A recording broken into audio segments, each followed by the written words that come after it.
All right, guys, I'm going to kick this off right about now. It is 5 after, and looks like I'm going solo today. So if anybody jumps on, great. Otherwise, no worries. This call is going to be absolutely loaded with fire. So, what we're going to talk about today is this transformation we're trying to achieve, and we're going to talk about my 3 key points, one, two, three, of fitness, upgraded mindset, and nutrition. Okay, so of course we always talk about having fun and keeping this fun, and I think having fun with fitness is probably the most important thing. If it becomes a drag, if it becomes a chore as opposed to being fun, you're not going to do it. So I want you guys to do it. I want you guys to this whole transformation. I want it to remain fun for you. Um, Day after day. Yeah, it's going to be hard work. Yeah, you're going to be sore. Yeah, you might be hungry. Hopefully not hungry, but there's a good possibility that there's a learning curve. As with anything, there's a learning curve. With your fitness, there's a learning curve. With your nutrition, there's a learning curve, and with your upgraded mindset, there's a learning curve. And really comes back to you guys having to do the work every single day. Hit the singles every day.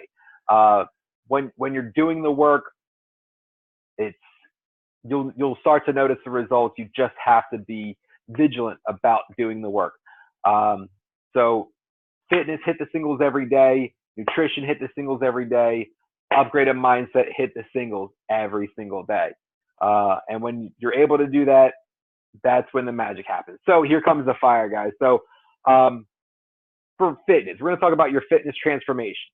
Um, why do we bother with working out when all we want to do is lose weight? Well, it's a really good question because all it takes to lose weight is dieting. However, dieting takes a very long time in and of itself to lose the weight. It requires extreme amounts of caloric deficit, which I know you guys don't want. I know I don't want. So I don't want you guys to feel deprived of food. Um, what I do want you to do is increase your basal metabolic rate. I want you to increase your caloric utilization in the long term. So basically, basal metabolic rate is the amount of calories that it costs your body to lay in bed, catatonic, staring at the ceiling with your mind shut off. That's how much energy your basal metabolic rate is how much energy your body uses throughout the day to lay in bed, basically catatonic. So right now, your basal metabolic rate is probably somewhere between like 1,200 and 2,000 calories, depending on your age and your height and your weight and how much muscle you've got. Um, and it kind of fluctuates. The genetics also. But past that, you can increase your basal metabolic rate by having more metabolically active tissue in your body. Now, you have two major types of tissues in your body. You have lean mass, and which is lean mass is your skin, your muscles, your organs, your bones, and then you have adipose mass, which is fat mass. Your lean mass actually uses a lot of calories throughout the day to maintain itself, to rebuild damaged cells, to replenish cells that have died,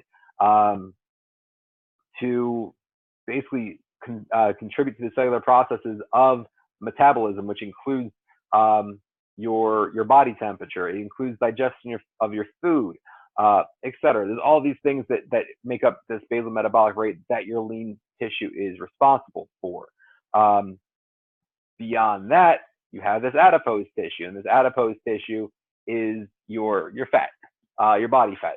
And body fat it's stored triglycerides. It's basically it's a storage medium of energy within your body.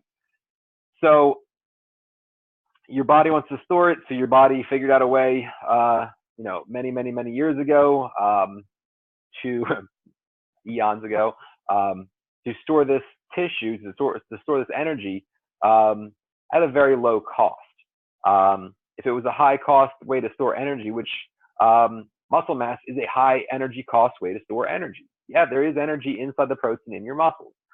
It costs your body significant amount of energy to maintain it. And if your body doesn't, that's why we say if you don't use it, you'll lose it. So anyway, so your fat mass doesn't really contribute much to your basal metabolic rate. And yeah, it's, we want to get rid of it anyway, because having that adipose mass starts lending us that predisposition towards the disease state, towards heart disease, towards cardiovascular disease. That's also heart disease. Towards vascular disease, towards metabolic diseases like diabetes, heart attacks, arteriosclerosis, type 2 diabetes. I'm sure there's plenty other ones. Cancers are in there. All kinds of bad stuff that we don't want to deal with. So with that said, we want to lose this mass. So we're going to increase our basal metabolic rate and calorie utilization through fitness. And so your long term is to overall increase basal metabolic rate and to increase your calorie utilization throughout the day. In the short term, we do that by increasing your total daily energy expenditure. So that's your TDEE, total daily energy expenditure. And this, let's see, increasing your total daily energy expenditure is just a real fancy way for saying moving more, right? So it costs me energy to sit here like this. It costs me more energy to move my hands around. It costs me less energy to sit here. It costs me more energy to walk back and forth across the room. It costs me more energy to walk down the street, which we've done a lot of the past couple of days. It's been really nice. I haven't done a lot of outside stuff, just like walking around in the past couple months. So anyway, so we're increasing our total daily energy expenditure. And like I said, it's standing. If you have the option for a standing desk, going to a standing desk. If you have the option for taking a 15-minute break every 2 hours and just going for a walk around the building, wherever you happen to work, whatever it happens to be. Even if you're going on your lunch break and you're taking your food with you and taking a 2-mile walk on your lunch break over that half hour, just go a mile out and a mile back while you're eating your lunch. That's better than just sitting there. That's going to increase your short-term total daily energy expenditure for that day. Couple of side effects of increasing your total daily energy expenditure. 1, easing depression. 2, easing anxiety. 3, decreasing fat mass. That's just real quick. Also, it enhances your posture. It eases back and joint pains just by increasing your total daily energy expenditure. You're going to be forcing yourself to stand upright more. You're going to be forcing yourself to use your muscles on the joints that they're supposed to be using. It's going to increase your lean body mass. It's going to decrease your body fat percentage over time. So again, that comes back to one of the things you guys have probably heard me beat to death into the ground, is consistency. So I think that walking on your lunch break is consistently good. Lifting weights on your lunch break is consistently probably even better than good. I would say it's consistently great. But it's better to be consistently good and consistently great than inconsistently perfect. So I want you guys to keep that in mind when you're going through what you can do to transform your fitness. So my biggest how, this is like the crux of this program, guys. This is like the most important part of this program, is the how for increasing your fitness. I'm sorry, this isn't even the most important. This is the most important point for fitness, really, is the how. The best way to do it, to be consistently good, is to get your workouts 3 days a week lifting weights. And it doesn't have to be anything crazy. It doesn't have to be clean and jerks. It doesn't have to be Olympic lifting. It doesn't have to be super heavy weights. It just has to be enough to be challenging. You have to do these workouts to make them challenging for yourself. And that's going to be the number one thing that you guys can do to increase your total daily energy expenditure, to increase your basal metabolic rate. This is how you guys will be going forward past the first 28 days. Like, you're not going to lose all the weight in the 28 days. Like I said, 10, 15, 20 pounds, maybe a little bit more in the first 28 days, yeah, we can do that. And if that's all you got to lose, that's great. But there's a lot of guys we're in this program right now that have a lot longer to go than that, and that's okay too. But it's this consistency of picking up and putting down the weight, the consistency of sticking with it when times get tough, of sticking with it when the scale's not moving, of sticking with it when life starts to stack up on you, sticking with it when you go on vacation and you go back and the first day back in the gym you feel like dog shit. I had 2 workouts this week since I've been here, besides for my walking. And the first one, I felt like absolute dog shit. Absolute. The workout felt fine. The day after, I felt like I was sick. It felt like I was like, is this workout? Is this jet lag? Is this, am I actually getting sick? I don't know. I toughed it out, took a couple of aspirin, and went along with my with my week. Got a good night's sleep, and I was able to get a great workout in yesterday. My arms are legitimately sore. I feel like I actually did something, and I'm pretty excited about that. And that's getting your consistently good workout. It wasn't a perfect workout for me. It wasn't my favorite workout. It wasn't even a great workout. I only got sore in my triceps. I didn't even get sore in my pecs. So I'm like, did I do anything? Well, yeah, I definitely did something, but it was more my pecs than it was or my triceps more than it was anywhere else. So, but again, we want to increase your lean muscle, lean body mass, your lean muscle, and decrease your body fat percentage by working out 3 days a week with weights.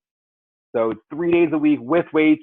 Everything else, your cardio, your walking, your whatever it happens to be, that's all cream on top, guys. The 3 days a week with weights is you can't miss it. It really, it's easy enough to do, and you don't need a lot of weights. Dumbbells are cheap off of Craigslist. You don't even need dumbbells. You can use your old water jugs filled with sand or water or whatever. Like even what's one I always go to, the larger couple, I think it's 2 gallons or so, the jugs for like your dish detergent, stuff like that, or your laundry detergent. Those things are great, and they cost nothing, and they're built to take a little bit of abuse. Now, yeah, they might last you for like a couple months, but that's okay. They're not made to last. So 2 months in, when you're like, it's time to commit to something a little bit bigger, yeah, get yourself a kettlebell, get yourself a dumbbell.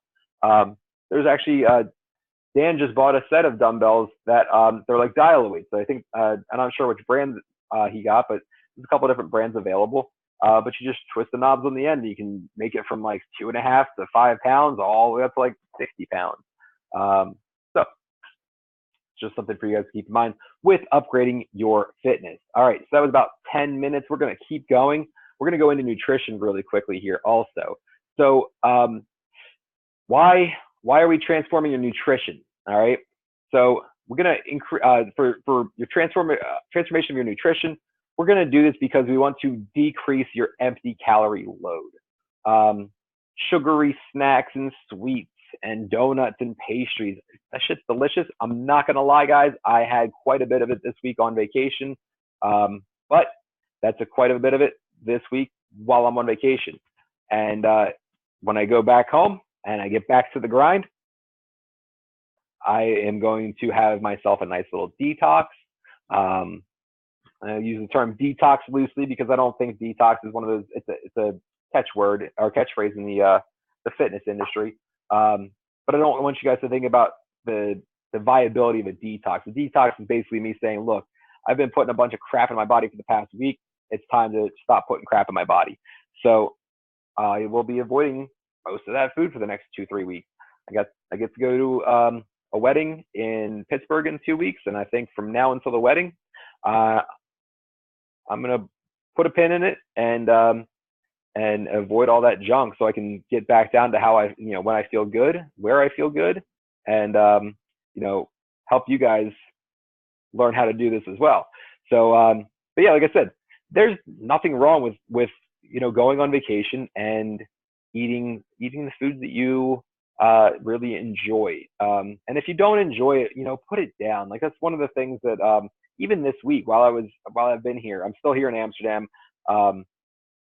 But even this week while I've been here, There's been times where I've had food in my mouth. I take or in my hand, take a bite of it, and I look at it. I'm like, man, that wasn't as good as I thought it was going to be. Do I really need to eat this? No. But yeah, that's so we want to decrease that empty calorie load. The next thing we're going to do with our nutrition is to increase satiety, which is just a fancy word to say make yourself not hungry. We don't want to, eat like a bird. A lot of you guys are, over 250 pounds, and that's cool. Like we can definitely work with that. And at that point, you need to eat, probably like a 230 pounder. Take 20 pounds off of your body mass, and then we're going to shoot for the calories that would be appropriate for someone that's 20 pounds lighter than you. A real simple conversion you can do with that is take your body weight and multiply it by about 12. So your body weight in pounds times about 12. So if you're 250 pounds, this should be a pretty nominal number. Let's see what we got here. I hate using my phone for a calculator. It's such a pain in the ass sometimes. So 250 times 12, that puts you about 3,000 calories. Now, 3,000 calories is about what a 200-pound man needs to maintain his body weight without gaining any or losing any weight. So let's see, let me double check that. 200 times 15, 3,000. So, and again, these numbers, so times 15. So your body weight in pounds times 15 is around about the amount of calories that your body needs to maintain your body weight. So if that number, if you're 250, say you're 250 times 15, 3,750 calories. Well, let's say you're tracking your calories in MyFitnessPal. You're getting 3,750 calories a day, and you've noticed the scale is still moving up. Not a problem. We'll just cut off some more. Make that maybe your basal metabolic rate might be a little bit lower than this number. This times 15 calories per. It's basically 15 calories per pound is what your body would need for the average person. Again, it's an average. So this might not be your average. It might be low for you. It might be high for you. But that's what this tracking does. Getting into MyFitnessPal and tracking your calories, 80% of the time, it's just enough to make sure that we're getting exactly what we need most of the time. So it also helps us to say, look, if you're getting 3,750 calories and the scale's moving up, we need to adjust. If I don't know what the scale or what you're getting in, and if you're not being accurate with what you're measuring that you're putting into your body, it's really hard for me to adjust and say, look, you're eating too much, you're not eating enough. All these things kind of conspire together. This is think about this like a chemistry experiment or baking a cake. So cooking is really easy. I got really good at cooking, and I don't even say, like, I'm not trying to, like, dust my shoulder off or anything like that. I got really good at cooking just because it's very easy. It's just like throw some shit in a pan and it's gonna come out. If it's stuff that you like, it's gonna come out tasty. One of the guys I used to work with when I was finishing up school, one of the chefs I worked with in the restaurant, he said, "You're a peanut butter and jelly chef." I'm like, "What?" Like, yeah, I like peanut butter and jelly. Duh, who doesn't? No, he's like, no. You're a peanut butter and jelly chef. He's like, you like peanut butter, right? I'm like, hell yeah, I like peanut butter. He's like, you like jelly? I'm like, yeah, jelly's great. He's like, dude, you slap those two things together, of course you're gonna be good. You like them both, right? Well, I'm here in Europe right now. I can't even find peanut butter because they don't like peanut butter. So that's kind of where like they don't like peanut butter, so they're not necessarily like they wouldn't use the peanut butter and jelly. Maybe it's Nutella and jelly. I don't know, but that's the kind of metaphor he was going for. It's like, look, you put peanut butter with jelly, it's gonna be good. You like them both, good. So then you would also be, all right, so you like meat, right? I like meat. You like pasta sauce, right? Cool. You like bacon? Yep, I like it. You put all three of those together, it's going to be a delicious bolognese or whatever. And then you throw it on top of some whatever. You can throw it on anything. You can throw it on like a slab of chicken.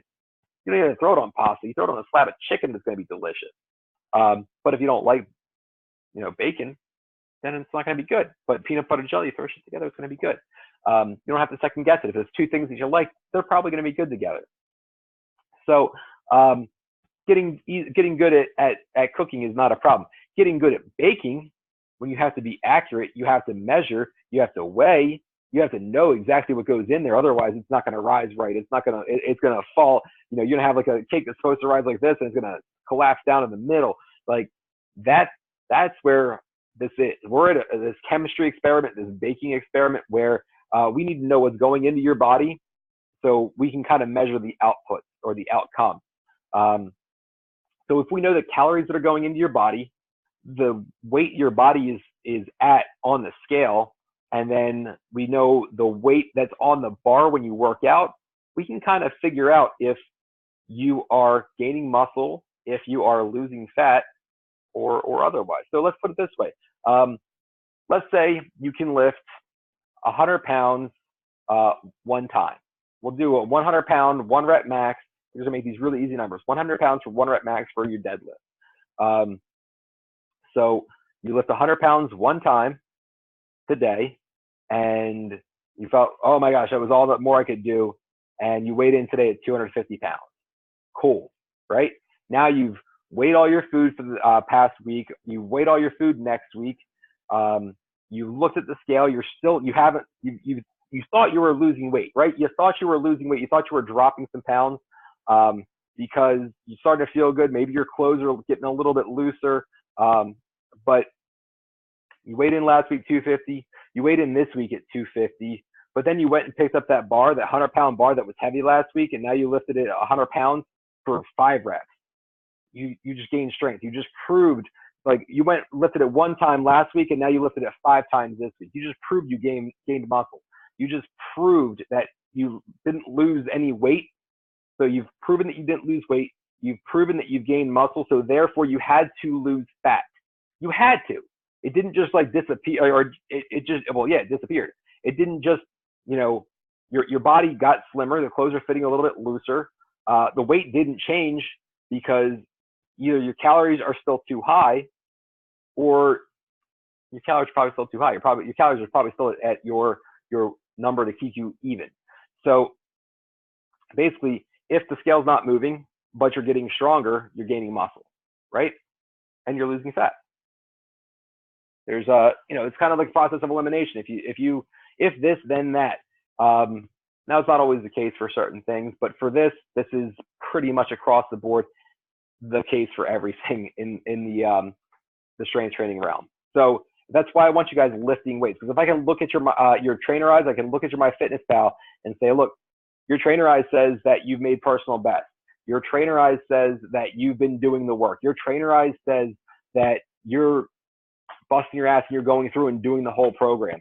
Then I can say, yeah, you're gaining muscle because you're doing the trainer eyes stuff, because I'm looking over here, and even if the weight on the scale is staying the same, I can see you're gaining muscle, which means if the weights on the scale staying the same, then you lost fat, which is where we want to be. I'd rather lose more weight. The more weight off your body, the better overall, whether it's fat or muscle. But I want you to maintain as much muscle as possible for as long as possible, because that's what's going to really rev up that internal engine I might have told you guys this on your phone call, to turn that 4-cylinder into a V8, right? We want to have that big beefy V8 roaring inside of us, just to throwing gasoline on that fire, just because that's how you're going to continue to burn more calories and lose more weight while you go through your transformation. So we talked about increasing satiety, increasing your energy with nutrition, increasing your lean body mass. We talked about that. So increasing your energy through nutrition, making sure that we're making sure that our calories are at the right spot. After, we're making sure that if you're supposed to be at 3,000 calories a day, you're hitting 3,000 calories a day. If you're supposed to be at 3,000 calories a day, you're there, because if you're there, that means you're getting all the nutrition that you need to run your body for that day and the next day, and the next day and the next day. And this is going to increase your energy, because we're going to be making sure that you're getting 40%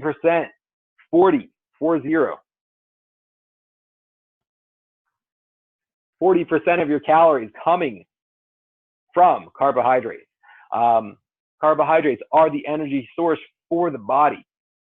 You know, I've had a lot of you guys ask me questions about keto. I had a lot of you guys ask me questions about Atkins. I had a lot of you guys ask me questions about this random diet or that random diet. And it's like, look, you don't have to do any of that. Get the 40% of the calories that you need from carbohydrates. Get 30% from protein. Get the rest from fat. So it's 30% protein, 30% fat. You should have the energy that you want, the satiety that you need because you're on reduced calories. Because if you're feeling hungry, you're probably going to reach for something. You're probably going to snack, and we don't want to do that. We want to avoid snacking as much as possible. So unless it's that holdover snack. So in between, if you're skipping, you should be doing your intermittent fast, and you're skipping breakfast, and you're coming in, you're rolling into lunchtime hungry. That meal is going to taste amazing, and then you're pretty much fasting until dinner time. So if your feeding window is from 1 to 9, which is what mine is, you're fasting from 1 o'clock. I'm sorry, until 1 o'clock, and then from 1 o'clock to 2 o'clock, you probably have like spaced out your lunch, and then after 2 o'clock, you probably don't eat again until like 7 or 8, and somewhere in there, you probably need a snack, and that's okay. But we want to have smart snacks. We don't want to have picking snacks. You don't want to have a bag of chips that we just dig at and graze on for the rest of the day. A bag of chips is hundreds and hundreds of calories. And they also screw with your energy. They screw, like if you got, a lot of these snacks are tons of carbohydrates and they're really fast absorbing. So it spikes your blood sugar. And when you spike your blood sugar, you have a resulting crash. And when your blood sugar goes up and then comes back down, you crash, then your energy crashes and you feel like, and then you're more likely to start snacking again. So we'd like to avoid that. No more snacking. Bad snacking. Good snacking is an apple. Good snacking is fruit. Good snacking is shit, man. If you want to have a salad, have a salad. Just don't throw a ton of salad dressing on it. But yeah, how we're going to do this again, MyFitnessPal, knowing exactly what you're eating at least 80% of the time. At least 80% is the bare minimum that's going to take to get the results that you need. And guys, I know some of you have come to me and said, look, I'm not having the results that I need. Are you getting 80% of your nutrition in? Are you getting your 3 workouts or more of strength training workouts a week? Not just walking. Walking just burns calories while you're doing it, guys. So we're going to do a quick recap on fitness and a quick recap on nutrition. 80% of the time to get the results in the nutrition. 3 strength training workouts a week, not just walking. Walking is not strength training. Walking is not a resistive exercise. What we're doing with MyFitnessPal and Trainerize is we're keeping you accountable to your food. We're also keeping you accountable to your workouts. A lot of you guys have asked me questions about the Trainerize workouts and how to track them. And I told you, I was like, look, the Trainerize tracking in the workouts is mostly for you. It's for you to see what you did and how you did it. So for instance, a dumbbell press. So we're going to go back, dumbbell press. We got dumbbell, hands can move separately. And let's say you've got 25-pound dumbbells and you do 10 for 25 or 25 pounds for 10 reps. So ask me how to track that. 50 pounds or 25 pounds. Which one are you going to remember? Are you going to remember to grab it? So first off, I mean, I'm sure that you'll probably end up grabbing a pair of 50s. If you put in there 50 pounds, you'll probably grab a pair of 50s at one point and be like, this is way too heavy. Cool, not a problem. So put it in as 25 or put it in as 50. I don't use that to track how much calories you're burning. That's tracking calorie burn of resistive exercises is not really beneficial. It's a lot of math and it's a lot of variables that, you know, if you're not getting complete contraction, if you're not using full range of motion, there's a lot of different variables that can come into play that makes it really impossible to track caloric burn through your strength training workouts. What we can do though is track those weights that we were talking about. So if you're using 25 pounds today and you're using 30 pounds in 2 weeks, well, shit, I need to know that. That's going to be one of those things where once you start going up in weights, that's when we know that you're gaining muscle. And if you're gaining muscle, that means you're gaining a basal metabolic, or you're increasing your basal metabolic rate, you're increasing your total daily energy expenditure, you're increasing the amount of lean body mass that you have, you're probably decreasing your fat mass too.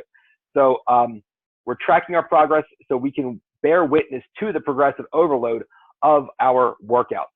So progressive overload is simply that we can look and say, all right, cool, we're using 25 today. Now we're using the 30s.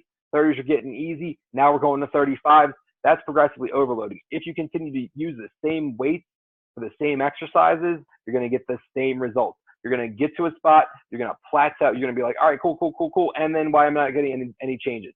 Because you're using the same weight. So now we need to go up in weight. Right? Is this making sense, guys? We go up in weight a little bit. And then once we're up in weight, then, you know, our body's going to continue to adapt. So this is that adaptation. It's specific adaptations to impose demand. So if you're telling your body we can lift 25 pounds 15 times, great. So that means we can lift 30 pounds 12 times. And then you lift 30 pounds 12 times enough, you're going to, so like, all right, cool, I can lift 30 pounds 13, 14, 15 times. Now we have to go up and weight again. So that's how we do this. We're going to slowly work up and then drop it back down drop down the reps to a heavier weight. Work that heavier weight back up, drop it back down, drop down the reps, get a heavier weight, work it up in your reps, and then drop it back down. That's what I need to see here, so we can see that we're continually increasing the volume. So if you guys have been looking in your trainer eyes at your progress, you should be seeing your volume in your exercises increase, which just means that you're doing more reps with more weight, or you're doing more reps with the same weight, or the same reps with more weight.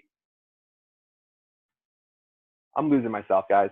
So more reps with the same weight, or same reps with more weight. So all that said, I'm going to stop this meeting right now because we're about 30 minutes in, and I'm going to start another one strictly on mindset. This has been super beneficial, but I want you guys to really be able to digest this one and the mindset one separately. So I'm going to pause it. I'm going to stop this video. I'm going to start another one strictly on mindset. And you know what? I'm going to save that one for next week because nobody's here today. You guys get that little nugget. Maybe we'll jump in a meeting later this week. But that's all I've got today is nutrition and fitness today, guys. I want you guys to really beat into the ground your trainer eyes. I want you to beat into the ground your MyFitnessPal. And really, we're going to make this the best next week that we possibly can, because we got some work to do. I know some of you guys are having a tough time with this, but we've got some work to do as far as this just getting the workouts and the nutrition in. And that's going to come next week. So the biggest gemstone you're going to get, guys, is going to be next week with this mindset shift. And I can't stress enough how important the mindset shift is, simply to increase the adoption of fitness and nutrition as part of your lifestyle, as part of a habit, as part of your life. Because if you don't adopt fitness and nutrition as part of your life, you're going to fall back into the pit. You're going to put the weight back on. I've got one really good friend who has come to me for help several times, and he doesn't believe in himself because he's lost the weight and then put it back on. He's lost the weight and put it back on. He's lost the weight and he's put it back on. He went from, I think he said 300 to 200, 350 to 210, back and forth, up and down. I think 3 times he's done it. And it's the mindset, guys. He knows how to do the fitness. He knows how to do the nutrition. He knows how to lose the weight. And every single time he loses it, he puts it back on. And without getting the mindset straight, he's going to continue to do the same things over and over again. And that's what I don't want to happen to you guys. I've told him we can do this, and he doesn't believe it. He doesn't believe it's in the mindset. That's the only thing that hasn't changed with him. The only thing. He's done the fitness. He knows the fitness. He's done the nutrition. He knows the nutrition. But his mindset doesn't change. So guys, I want you to really hone in on the fitness and the nutrition this week, because next week, when we start to hit into this mindset, it's going to get really hard and really real. And I want you guys to take this part this fitness and nutrition as seriously as you can to ingrain it in your head without the worry of the mindset. And then we're going to do the mindset stuff. Does that sound good? I think we can do this, guys. I know we can do it, actually. And I want you guys, if you have any questions, of course, hit me up. Let me know as soon as possible about the fitness, about the nutrition aspects, anything you need to know about Trainerize or MyFitnessPal. There will be tutorials coming out this week on how to integrate MyFitnessPal into your daily life. I think Kurt told me that he has just bought himself a kitchen scale. Kurt, the kitchen scale is your friend, my friend. It will suit you in all of your ends through tracking your calories. It will blow away anything, any numbers. I've actually done a side-by-side comparison with a measuring cup versus the scale, and the measuring cup told me a cup of pancake mix. Told me a cup of pancake mix. Cup is 1 serving, or I'm sorry, 2 servings. Dump the cup into the bowl. Oh, I'm sorry. Put the bowl on the scale, hit tare. Dump the cup into the bowl, and the bowl read 125 grams. The cup was supposed to be, the 2 servings was supposed to be 100 grams, I believe. So it had 125 grams in it, which is 2.5 servings. So 50 grams is 1 serving. It had 2.5 servings in it instead of 2 servings. So half a serving, I think, was something like 100 calories. 100 calories! It's that much different. You do that every day, yeah, you're gonna gain weight. If you're over 100 calories every day and you're hitting your satiety, you're eating what you think you need to, yeah, 100 calories will make a difference for sure. So I want you guys to get really comfortable with kitchen scale. I want you guys to get really comfortable with being a little uncomfortable in your diet, just a little bit, that much. But yeah, we're gonna hit that hard over the next couple of days, and then we're gonna hit this mindset. And once we get into the mindset, things are gonna really change, guys. So we're gonna go through a walkthrough for MyFitnessPal. We're gonna go through a walkthrough with Trainerize, and those will be on the. Let's see, I'm gonna put them on. I think I'm gonna put them on YouTube, and then put them into the Self Mastery site, and put them into the Facebook group as well. That way you guys have everything you need, have all the resources somewhere, you'll be able to find them. Anyway, I'm out, guys. I'm going back to vacation mode. I will talk to you all really soon. Like I said, guys, I'm here for you. Just because I'm on vacation doesn't mean I wasn't taking any phone calls, and nobody booked in a phone call with me.